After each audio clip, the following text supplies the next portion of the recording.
Amitié spirituelle avec le Saint-Esprit. Comment marcher avec lui? Savais-tu que tu peux entendre sa douce guidance sans confusion, reconnaître ses avertissements avant de regretter, et marcher avec Dieu si étroitement que même tes décisions ordinaires deviennent des rendez-vous saints? Dans la vidéo d'aujourd'hui, je vais révéler 10 clés pour une amitié spirituelle avec le Saint-Esprit.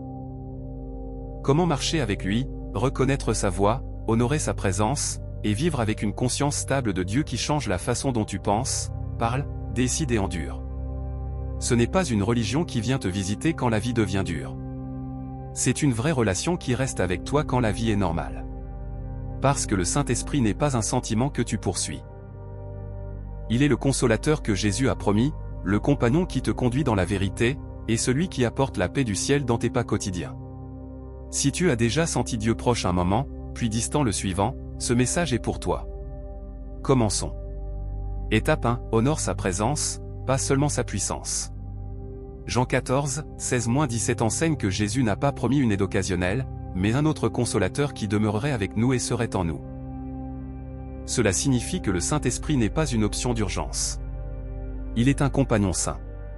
L'amitié avec le Saint-Esprit commence quand le cœur arrête de traiter Dieu comme un levier de secours et commence à le chérir comme Seigneur.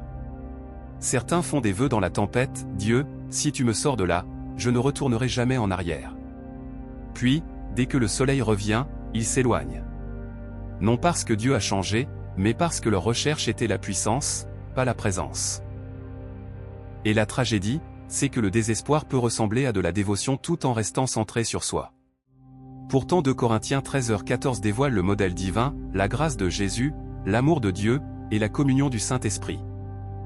Parce que le but du ciel n'est pas seulement que tu survives, mais que tu partages la vie avec lui, que ton âme devienne familière de sa proximité, que tes décisions soient façonnées par la relation plutôt que par la panique. Si tu aimes Dieu seulement pour ce qu'il fait, tu lui en voudras quand il est silencieux. Mais si tu l'aimes pour qui il est, même le silence devient sacré. La puissance peut t'impressionner, mais la présence te transformera. Les miracles peuvent te visiter, mais l'amitié te construira.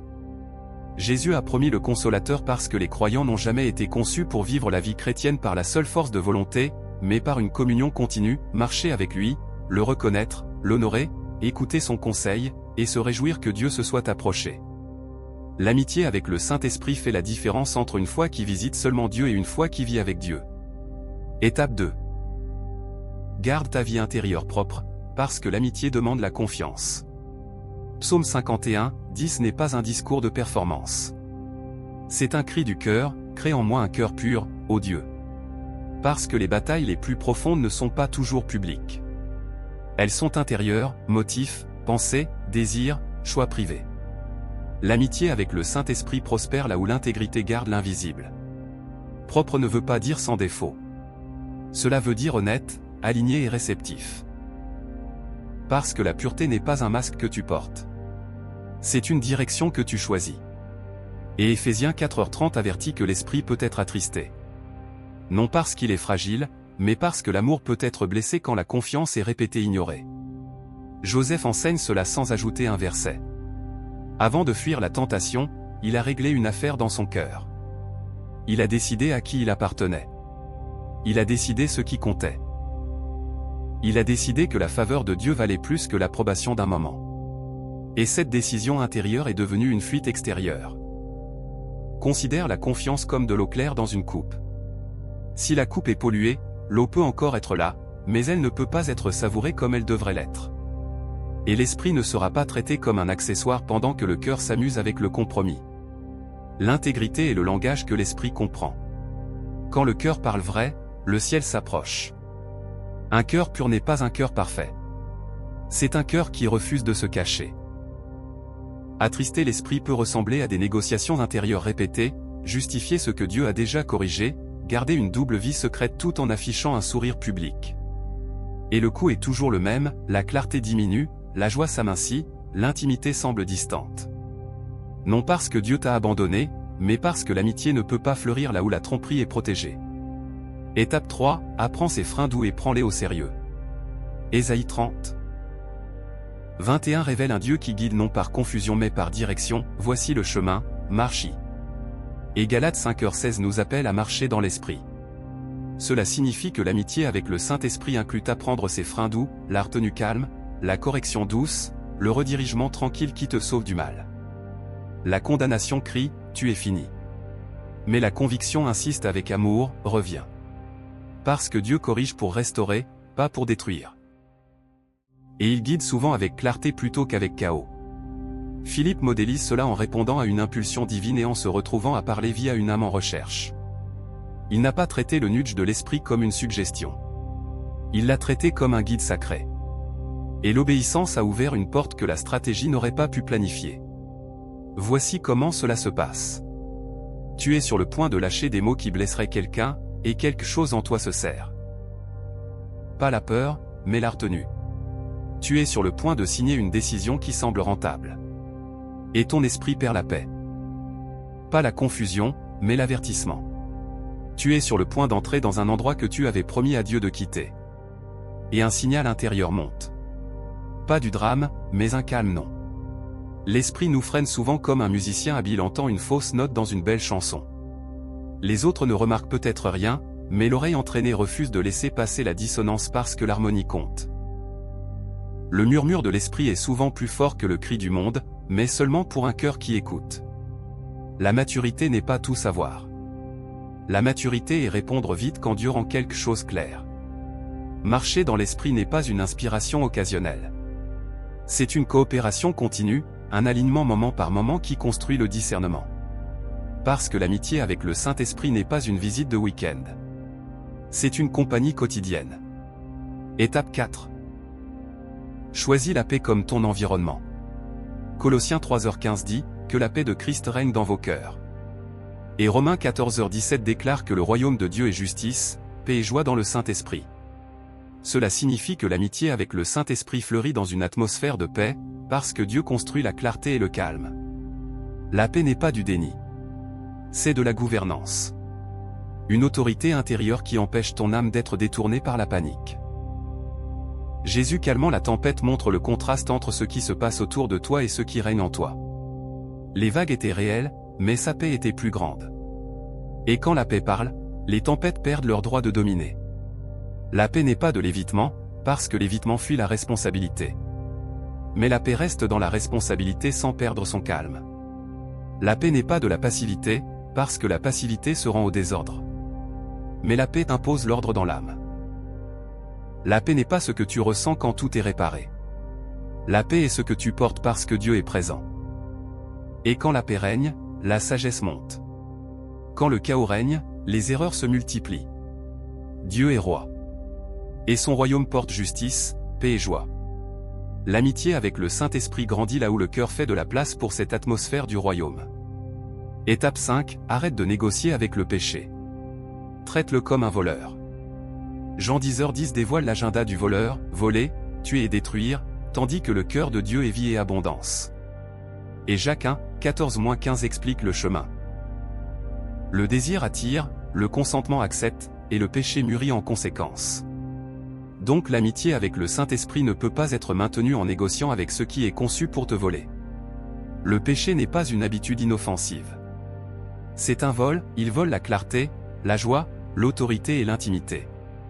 Samson montre comment de petites permissions deviennent de lourdes chaînes. Un peu de flirt avec le compromis, un peu de confiance en soi, un peu de justification, et soudain la force fuit tandis que l'orgueil insiste que tout va bien. Négocier, c'est comme remarquer une petite fuite dans le toit et décider qu'elle peut attendre jusqu'à ce que le plafond s'effondre. Ce qui était mineur devient coûteux. C'est comme permettre un petit mensonge parce qu'il semble pratique. Puis construire un mode de vie qui doit continuer à mentir pour protéger le premier mensonge. Tout ce que tu dois cacher te vole déjà. Et le compromis ne demande jamais toute ta vie d'abord. Il demande une seule porte déverrouillée. Jacques enseigne que le désir ne doit pas être entretenu comme un animal de compagnie. Il doit être traité comme une menace, parce que le désir non contrôlé devient consentement et le consentement devient esclavage. Mais Dieu nous appelle à une sagesse qui refuse de marchander avec le voleur. L'amitié avec le Saint-Esprit est protégée quand le cœur arrête de débattre ce que Dieu a déjà dit et commence à valoriser l'intimité plus que l'impulsion. Étape 6, pratique un repentir rapide, pas un regret lent. L'amitié avec le Saint-Esprit n'est pas préservée par la prétention. Elle est protégée par une honnêteté prompte. Parce que 1 Jean 1h9 ne présente pas le pardon comme un miracle rare, mais comme un modèle fidèle. Si nous confessons nos péchés, il est fidèle et juste pour nous les pardonner et nous purifier de toute iniquité. Cela signifie que Dieu ne cherche pas que tu performes du chagrin. Il t'appelle à revenir à la communion. Et Proverbe 28, 13 expose pourquoi le regret lent est si dangereux. Celui qui cache ses péchés ne prospérera pas, mais celui qui les confesse et les abandonne trouvera miséricorde. Parce que cacher ne guérit pas. Ça durcit. Et la distance ne commence pas quand tu tombes. La distance commence quand tu refuses de revenir. David montre cela sans emprunter un autre verset. Confronté, il n'a pas construit une défense de tribunal. Il n'a pas caché derrière son statut. Il n'a pas posé en intouchable. Il a assumé, parce que le repentir est un retour, pas du rampement. Une restauration, pas de la haine de soi. Et l'esprit peut restaurer un cœur plus vite que l'orgueil peut le ruiner quand l'âme se rend vite. Voici à quoi ressemble un repentir rapide. Quand la colère monte dans une dispute chaude, tu réalises que tu es passé à la dureté et au lieu de protéger ton ego, tu abandonnes ton ton parce que la communion compte plus que gagner. Voici à quoi cela ressemble quand la prière a été négligée. Tu n'attends pas un moment parfait pour revenir. Tu reviens simplement parce que l'esprit n'attend pas avec un fouet. Il attend avec miséricorde. Et l'amitié avec le Saint-Esprit est rebâtie sur la vérité, pas sur le temps. Le regret fixe le regard sur hier et saigne. Le repentir se tourne vers Dieu et respire. La plus longue distance entre un cœur et Dieu n'est pas le péché. C'est le silence obstiné. Un repentir rapide garde ton esprit clair, ta conscience tendre, tes relations propres et ta marche stable. Parce que la fidélité de Dieu n'est pas seulement pardonnée, mais purifiée. Et la purification restaure la proximité. Étape 7, laisse l'écriture être le langage que vous partagez ensemble. L'amitié avec le Saint-Esprit devient mature quand la parole de Dieu devient le langage partagé de la relation. Parce que Jean 16. 13 révèle que l'Esprit guide dans toute la vérité, pas seulement dans des sentiments. Et Psaume 119, 105 déclare que la parole de Dieu est une lampe à mes pieds et une lumière sur mon sentier. Cela signifie que l'Esprit ne concurrence pas l'Écriture. Il l'illumine, l'applique et la rend vivante en toi. Jésus l'a modélisé sans ajouter un autre verset quand il a résisté à la tentation avec « Il est écrit », montrant que la parole forme un vocabulaire spirituel. Ainsi l'âme répond à la pression avec la vérité, pas avec l'impulsion, et répond à la tromperie avec ce que Dieu a dit. L'Écriture reforme la pensée de façons incontestables. Elle reforme les valeurs pour que les décisions d'argent arrêtent d'être gouvernées par la peur et commencent à être gouvernées par l'intendance sous Dieu. Elle reforme les choix pour que les relations arrêtent d'être guidées par la commodité et commencent à être guidées par la fidélité de l'alliance. Elle reforme les réactions pour que les émotions arrêtent de conduire l'esprit comme une tempête et que la vérité devienne le centre stabilisateur. La différence entre un verset comme slogan et la parole comme lampe vivante est celle-ci, les slogans décorent la bouche, mais la vérité vivante gouverne l'esprit. Et l'amitié avec le Saint-Esprit est renforcée quand l'esprit t'entend parler le langage du ciel à Dieu avec révérence et compréhension. La vérité n'est pas une arme pour gagner des arguments. C'est un fondement qui empêche l'âme de s'effondrer. Et quand l'écriture devient ta conversation intérieure, la confusion perd sa voix. Dieu est l'auteur de la vérité et ne se contredit jamais. Donc l'esprit ne te conduira pas dans ce que la parole interdit ni n'interdira ce que la parole commande. Étape 8, protège ta bouche, parce que les paroles créent le climat de l'esprit. L'amitié avec le Saint-Esprit est soit renforcée soit tendue par la parole, parce que Éphésiens 4. 29 commande qu'aucune parole mauvaise ne sorte, mais seulement ce qui est bon pour l'édification. Et Proverbe 18h21 déclare que la vie et la mort sont au pouvoir de la langue. Cela signifie que les paroles ne sont pas un souffle inoffensif. Elles construisent ou brisent. Et Dieu se soucie de la parole parce que la parole porte une atmosphère. Pierre illustre cela sans ajouter un autre verset. Il a vanté avec assurance, a renié sous pression, puis a été restauré, montrant que la bouche révèle le cœur, et aussi que Dieu peut racheter une langue quand un cœur est humilié. Le sarcasme peut blesser tout en prétendant être de l'humour, parce qu'il porte du mépris dans un sourire. Les ragots peuvent diviser tout en prétendant être de l'inquiétude, parce qu'ils répandent la suspicion comme de la fumée dans une pièce. L'encouragement peut guérir, parce qu'il renforce ce que la vie a affaibli et parle dignité dans des endroits où la honte a essayé de s'installer. Une parole édifiante n'est pas du bruit qui remplit l'espace. C'est un langage qui construit une structure dans les gens. Des paroles qui renforcent la conscience, restaurent le courage et établissent la paix. Et c'est pourquoi l'amitié avec le Saint-Esprit aime une bouche gardée. Parce que l'Esprit est l'Esprit de vérité et de sainteté, et il n'endossera pas une parole négligente qui détruit ce que Dieu essaie de construire. Ta bouche est la porte d'entrée de ton atmosphère. Ce que tu libères détermine ce qui reste. Et si les paroles peuvent écraser un esprit, alors les paroles peuvent aussi ressusciter un cœur. Étape 9, choisis l'humilité plutôt que d'avoir raison. L'amitié avec le Saint-Esprit grandit dans l'humilité, parce que Philippiens 2, 3-4 commande de ne rien faire par ambition égoïste ou vaine gloire, mais dans l'humilité d'esprit à estimer les autres supérieurs à soi-même. Et Jacques 4, 6 déclare que Dieu résiste aux orgueilleux mais donne la grâce aux humbles. Cela signifie que l'orgueil ne crée pas seulement une tension relationnelle. Il crée une résistance spirituelle. Et l'humilité crée un accès spirituel. L'histoire de Naaman enseigne sans verset supplémentaire que l'orgueil rejette souvent une instruction simple parce que l'ego veut la grandeur mais méprise la simplicité. Et pourtant la guérison de Dieu vient souvent par des pas humbles et des cœurs humbles. L'humilité n'est pas de l'insécurité. L'humilité est une conscience de soi précise devant Dieu. Et elle produit la capacité d'apprendre, la paix et la réceptivité à l'esprit. Considère le coup d'avoir raison quand cela domine le cœur. Dans le mariage, les disputes peuvent devenir des compétitions où l'amour est la première victime. Dans les débats en ligne, l'orgueil transforme les conversations en scène. Et la vérité devient un trophée plutôt qu'un trésor. L'esprit trouve de la place dans l'humilité parce que l'humilité écoute. L'humilité apprend. L'humilité cède. Et l'amitié avec le Saint-Esprit ne peut pas prospérer dans un cœur qui se défend toujours, parce que l'Esprit guide ceux qui sont prêts à être guidés. L'orgueil doit toujours être le professeur, mais l'humilité est prête à être l'élève. Et si tu dois avoir raison à tout prix, tu finiras par payer avec la paix. Garde Dieu au centre ici. Il est gracieux envers les humbles, proche des cœurs brisés, et généreux en guidance pour les enseignables. Parce que Dieu élève les humbles avec un timing que l'orgueil ne peut pas fabriquer. Étape 10, traite ton corps comme sa demeure, pas comme ton terrain de jeu. L'amitié avec le Saint-Esprit est honorée quand tu reconnais ce que 1 Corinthiens 6, 19-20 déclare, « Votre corps est le temple du Saint-Esprit qui est en vous. Vous n'êtes pas à vous-même. Vous avez été rachetés à prix. Glorifiez donc Dieu dans votre corps et dans votre esprit. » Et Romains 12. Un t'appelle à présenter vos corps comme un sacrifice vivant, saint et agréable à Dieu. Cela signifie que la sainteté n'est pas de la honte. C'est de l'honneur. Et l'intendance n'est pas une restriction. C'est de l'adoration. Daniel modélise cela sans ajouter un autre verset en vivant avec une dévotion disciplinée, constante, stable, sans compromis, montrant que la vie spirituelle touche les choix quotidiens et produit une force peu commune. Traiter le corps comme sa demeure parle par le repos qui refuse le burn-out comme un badge.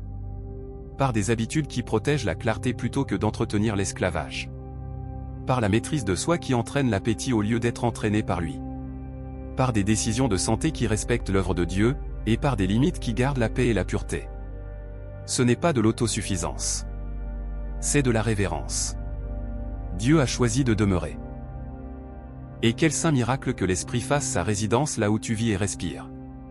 Quand Dieu prend résidence, l'ordinaire devient sacré et l'intendance devient adoration. Et la sainteté n'est pas ce que tu perds. La sainteté est ce que tu gardes, présence, paix et puissance avec pureté. Ces 10 étapes ne sont pas des idées aléatoires. Elles sont le chemin de l'amitié spirituelle avec le Saint-Esprit. Le genre de marche où Dieu n'est pas seulement proche un moment, mais honoré dans un style de vie. Tu honores sa présence, pas seulement sa puissance. Tu gardes ta vie intérieure propre parce que la confiance compte. Tu apprends ses freins doux et tu réponds avec révérence. Tu choisis la paix comme ton environnement parce que la clarté naît dans le calme. Tu arrêtes de négocier avec le péché parce que tu refuses d'entretenir ceux qui volent. Tu pratiques un repentir rapide pour que la communion reste proche. Tu laisses l'écriture devenir le langage que tu partages avec lui pour que la vérité reste brillante. Tu protèges ta bouche parce que les paroles créent l'atmosphère. Tu choisis l'humilité plutôt qu'avoir raison parce que Dieu donne la grâce aux humbles. Et tu honores ton corps comme sa demeure parce que ce dans quoi Dieu vit doit être respecté. Si tu vis ainsi, tu ne sentiras pas seulement Dieu occasionnellement. Tu apprendras à marcher avec lui fidèlement. Si ce message t'a béni, tape ceci dans les commentaires: Saint-Esprit, je choisis l'amitié plutôt que la distance. Si ce message t'a béni, like, abonne-toi et partage pour que nous puissions répandre la parole de Dieu à plus de cœurs. Et si tu te sens conduit à soutenir notre ministère, le lien est dans la description ci-dessous. Que Dieu vous bénisse tous.